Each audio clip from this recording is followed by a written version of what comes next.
Baik, saya Ria Maulidia dengan NIM G1N125007, di mana di sini saya akan menjelaskan mengenai materi titrasi redox yang saya ambil sebabnya yaitu permanganometri, yaitu langkah pertama yang saya cari yaitu saya meminta bantuan ChatGPT untuk mencari jurnal internasional yang sudah terdaftar di Skimago dengan akreditasi Q1 sampai Q4, di mana di sini ada beberapa jurnal.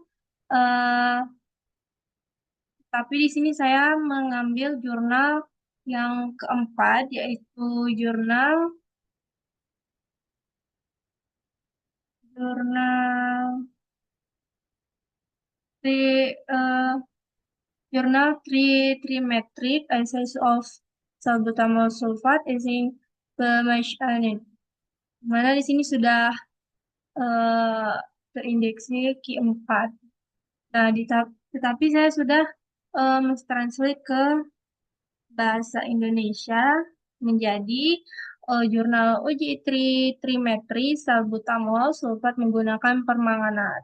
Nah, selanjutnya di mana di sini saya meminta bantuan lagi ke ChatGPT untuk mencari rumusan masalah pada jurnal utama saya tadi. Nah, di sini ada beberapa rumusan masalah, tetapi saya tertarik ke rumusan masalah yang ketiga, yaitu apakah eksipien dalam tablet komersial memengaruhi hasil penempatan kadar SBS dengan metode titrimetri per manometri. Nah, dan juga selanjutnya saya meminta kepada ChatGPT untuk menjawab rumusan masalah yang saya ambil tadi, di mana di sini ChatGPT menjawab yaitu ya karena eksipien pada tablet komersial berpotensi memengaruhi hasil penempatan kadar SBS dengan titrimetri per manganometri besarnya pengaruh bergantung pada jenis eksipien, sifat reduksnya, serta prosedur sampel dan kondisi titrasi. Nah, oleh karena itu diperlukan verifikasi atau validasi metode seperti uji Blanco, uji pemulihan atau recovery, dan standar edition untuk memastikan hasil akurat.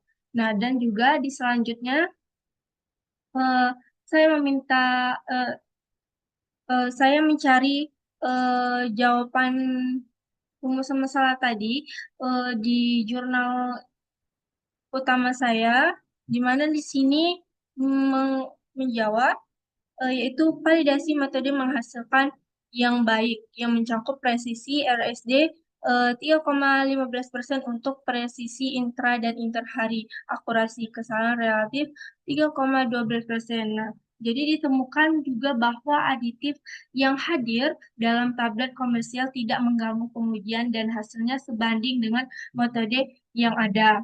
Dan juga selain itu, di sini ada kesimpulan yaitu selain itu metode ini memiliki batas toleransi yang tinggi terhadap eksipien umum yang terdapat dalam formulasi obat dan metode ini yang diusulkan akurat dan presisi ditunjukkan dengan perolehan obat yang baik dan nilai RSD yang rendah dan juga ini metode yang diusulkan dapat diterapkan untuk analisis rutin dan di laboratorium, kendali mutu dan penentuan kuantitatif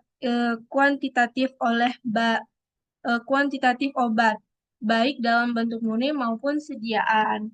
Nah, selanjutnya, eh, tidak itu aja, saya mencari jurnal pembanding untuk menjawab eh, rumusan masalah tadi, di mana saya meminta bantu ChatGPT untuk mencari eh, jurnal pembanding, di mana di sini saya mendapat jurnalnya eh, jurnal yang ketiga, di mana jurnal tersebut bernama Spectrometry Determination of Salbutamol via Oxidasi Coupling. Nah, dan selanjutnya setelah itu saya mentranslate juga ke bahasa Indonesia. menjadi menjadi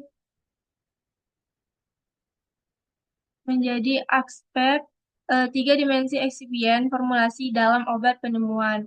Eh, Penilaian kritis pada eksipien yaitu efek matriks dan interaksi obat. Di mana di sini menyebutkan bahwa karena terdapat ambiguitas mengenai eksipien formasi yang diutamakan dalam konteks klinis yang dapat digunakan dalam formulasi praklinis di tinjauan ini terutama berfokus pada eksipien ini yang kami yakini akan membantu para ilmuwan penemuan obat untuk memahami gambaran holistik aplikasinya dalam pembuatan formulasi ini. Selain itu, pengetahuan tentang efek matriks dan kemungkinan interaksi obat yang dimediasi eksipien juga akan membantu dalam pengambilan keputusan penting saat memilih eksipien formulasi.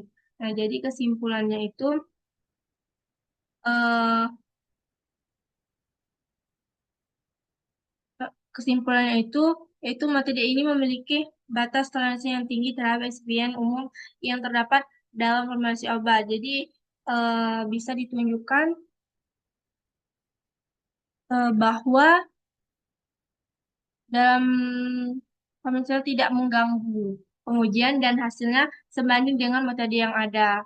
Jadi cukup sekian penjelasan dari saya. Terima kasih.